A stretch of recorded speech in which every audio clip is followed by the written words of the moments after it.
Welcome back, everybody. I'm so excited to have another amazing guest with us today here at our Desk Careers Spotlight series.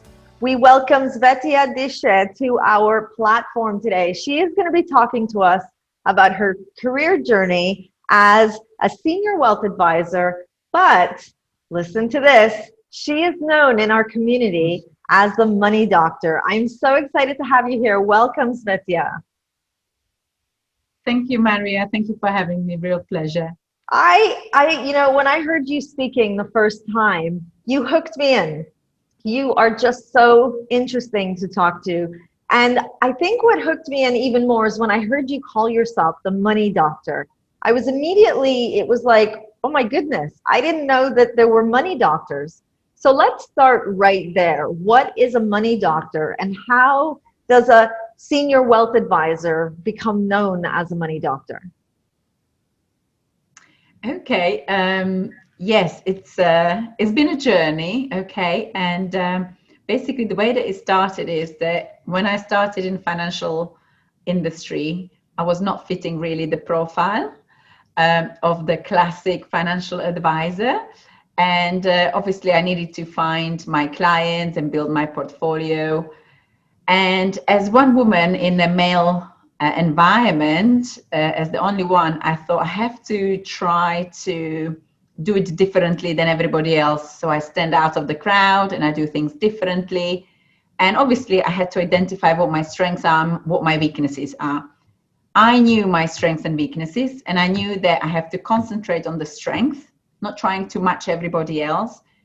My strength was great at networking, easy to connect with people, open book. Everybody knows everything about me, very transparent. I like to think that, people see me very trustworthy.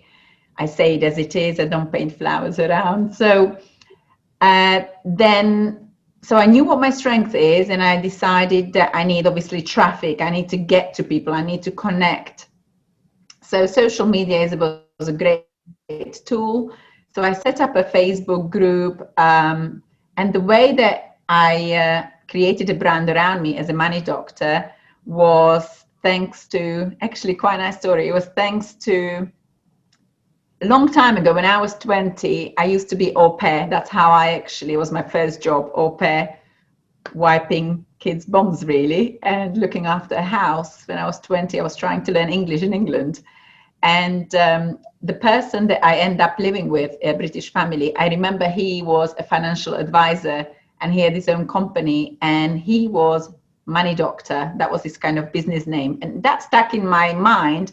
So 20 years later, when I would never dream that I end up in this industry, I've used that idea from what I remembered. And I thought, do you know what? It's quirky, it's different, I'm different. So I've set up a Facebook group. I called it Money Doctor, and it's very easy to remember. And that's it. It flew from there. I built my community, and really the magic of this community and the way that it works is because when you do your job right, you get the referrals your way. So I don't have to look for my clients. The clients find me now. So I truly believe if you do a good job, clients come to you for more. So That's it's all organic. Really interesting. So let's go back to your younger teenagehood. I know that you went to Hotel Academy and you learned hotel and restaurant management. How did you go from that to what you're doing now? Yeah, very good question. I went to hotel restaurant management because my mom believed that I'm really good at connecting with people, and the job, it's a skill in the hand that you can go anywhere and you can be a waitress. That was my mom's idea. So I thought, fair enough, I will do that. And also another big plus was that was the only school that you learn 2 foreign languages, and it's the longest school. So I suppose mom wanted to keep me home a bit longer. It was a 5-year school, and 2 languages, German. I chose German and English. And through the school, there was a lot of, as a waitress, and, you had to go through all of the jobs in the hotel. So I was experiencing being a waitress, cooking lunch for people, serving them, accountancy, everything.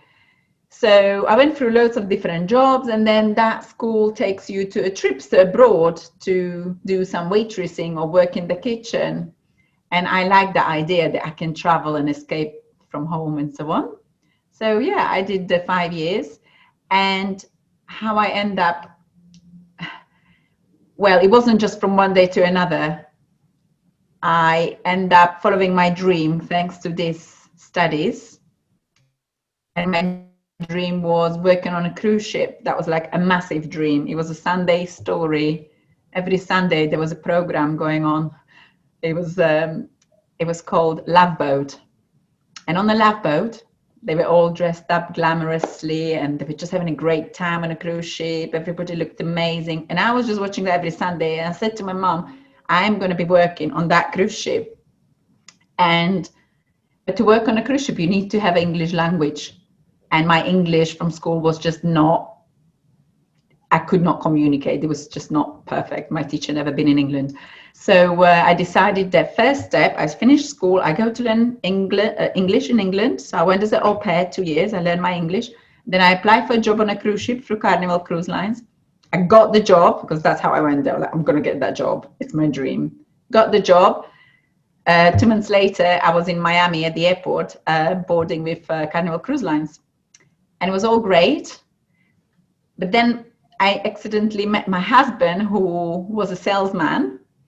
And he told me that, well, in this industry, first of all, it's very hard to make money. Secondly, you work when people are having a holidays and so on and so on. So he told me basically you should redirect to sales because you'll make more money and you've got ability to create your own money because there are no limits in sales. You target it. So if you do a good job and you're good at it, you can make much more money. There is not just a fixed salary. So that was quite attractive to me. And he basically sold me the idea and told me redirect from the hotel industry to sales. And that was it, really. I opened the newspaper. I ended up at telesales for energy company in England and got a job. And then build my way from there, from telesales to face-to-face, from face-to-face to another face-to-face, but in a different country. And then it's just when, and I end up financial advisor, which is really, it's a selling solution product. It's not about how good you are at the products. It's to make people understand in a simple way what needs to be done. How do you plan your financial future? Which I'm good at selling the idea and make them understand the numbers they need to achieve. And then, yes, of course, the product comes to it at the end, how to achieve all that, what we need to be doing, what are the products that can help you to achieve that.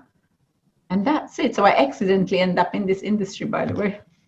That's amazing. So what I'm really enjoying, and I think young people watching this are going to really appreciate hearing, is how the degree that you started in doesn't have to keep you in that industry or even in that job. So you've had so much diversity in that career.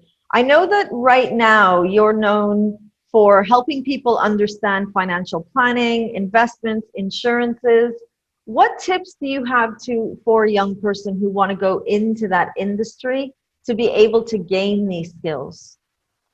I would love to end up in this industry when I was 20, but there was nobody to direct me if I look at my family, nobody is that background. So there was obviously, nobody was showing me what's available there for you.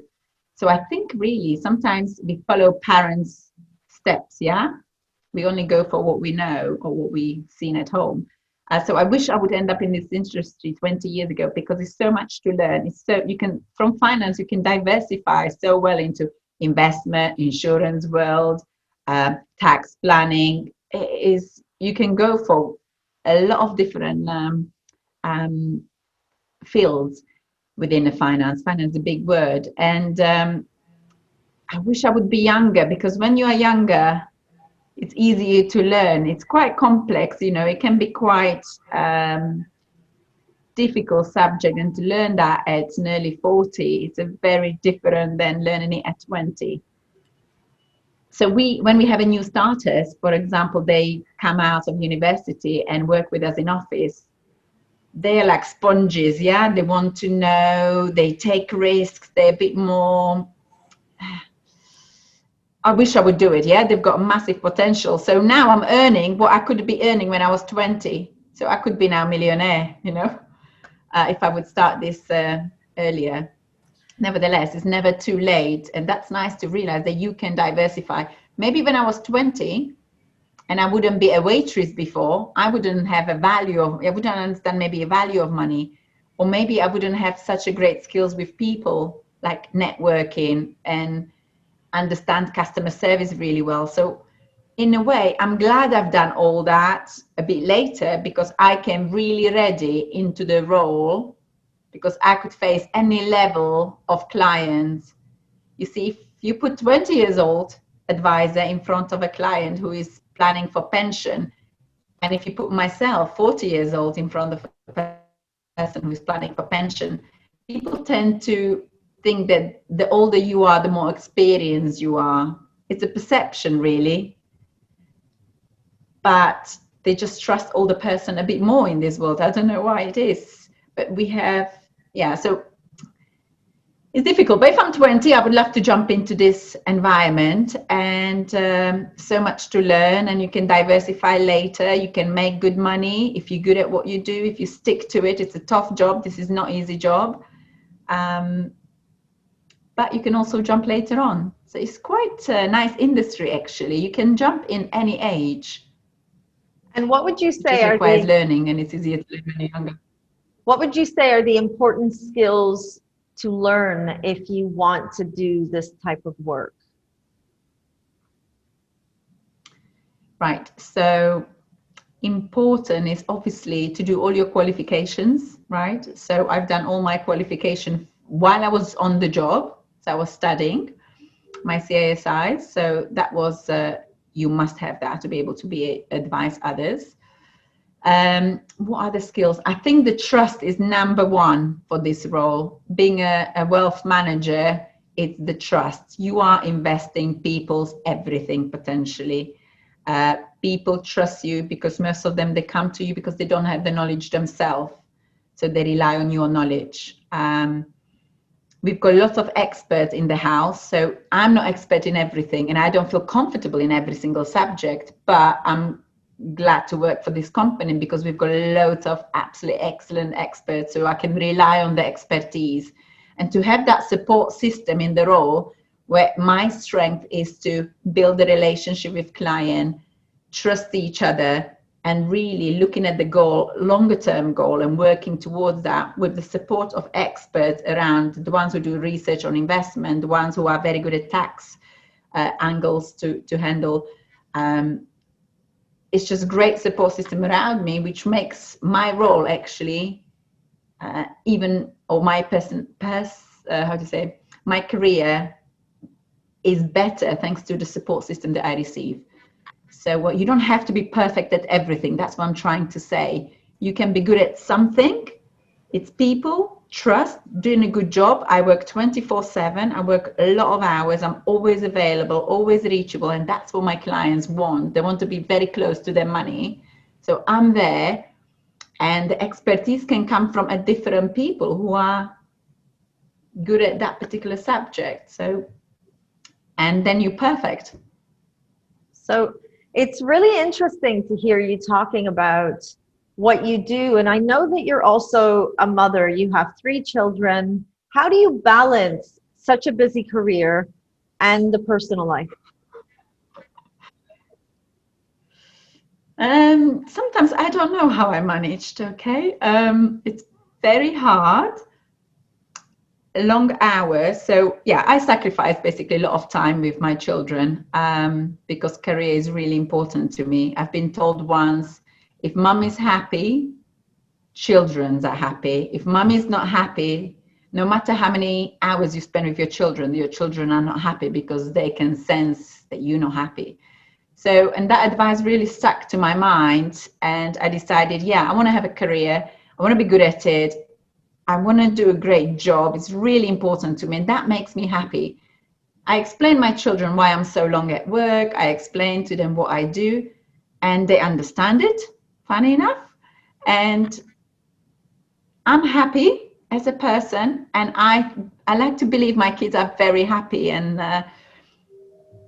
yeah, it just kind of works. I find time for kids, and I was saying to my husband yesterday, it doesn't matter if I spend with them 5 hours, which means nothing, or 1 good quality hour. It's about what do you do with kids, and are you happy around your kids? And yes, I am, because I have a good career and I love what I do. I love my job, and it's important to me. And they fit around my lifestyle.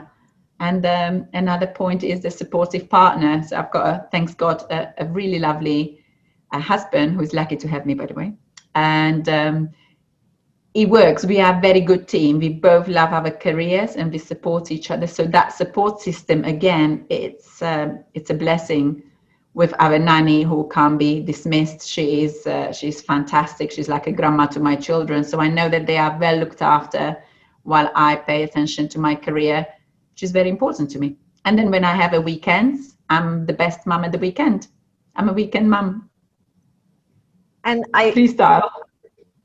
It's really important that we have these conversations, because I know that this kind of an industry, whether you're male or female, is a really, really time-consuming industry to be in. People do expect you at a fingertip. They need to know where their money is and how their money is doing.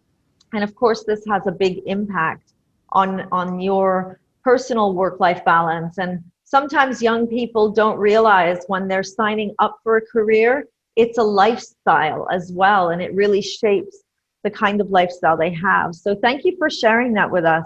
I know that your top 3 career tips are having an excellent company and management to work with, having passion and creativity in everything that you do, even if it's not a dream job, and you're putting in 101% of your performance.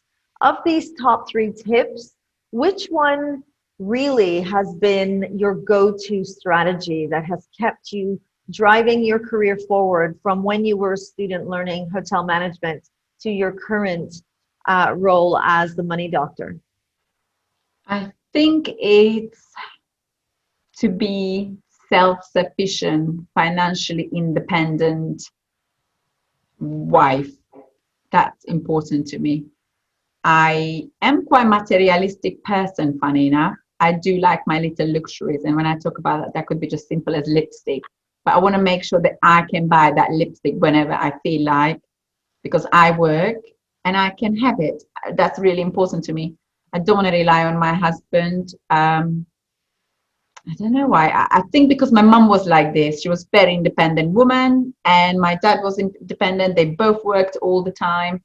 So I think I picked it up from home. It was very normal for women to go to work and work hard and build the future yourself, really.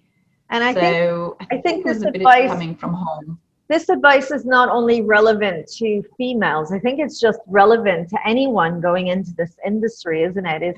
It's having that work ethic and having that drive to want to do really, really well. Svetya, this has been such a fun and really, really interesting interview to have. Thank you so much for joining us today. Anyone watching just now and joining us, today we met with Svetla Deshais, who's based in Abu Dhabi. Do you want to tell us how we can find you, Svetla, if we want to reach out to the Money Doctor? Yes, sure. Very easy to find me if you just look for LinkedIn profile. My name is actually, my full name is Svetlana Deshais. Just shorter name is Svetya. So you can find me on LinkedIn. You've got all the recommendation there, around 30. There's plenty of them to choose from. And also my Facebook group, which is Safe with the UAE Money Doctor, which is around 3,400 members at the moment and growing. So you can find me really on these 2 platforms. Yeah, Instagram, it's more personal. It's my personal goals that I try to show people my journey on other topics, more family and body and mind. Yeah, so that I would say. Oh yeah, I've got another one. Bold, Brave and Beautiful, actually Facebook group, and that is really aimed to women only and to inspire them daily. When I wake up and put the heels on the floor, what do I do? Which quote am I going to read today? And which goals am I going to achieve today? So I try to inspire women daily, just to do something with the passion, just to explore the day. And yeah, and attract community, try to keep them engaged with the women and help. Thank you so much.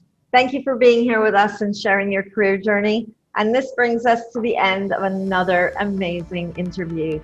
Thank you everyone for watching, and I look forward to seeing you all at our next Desk Careers Spotlight interview.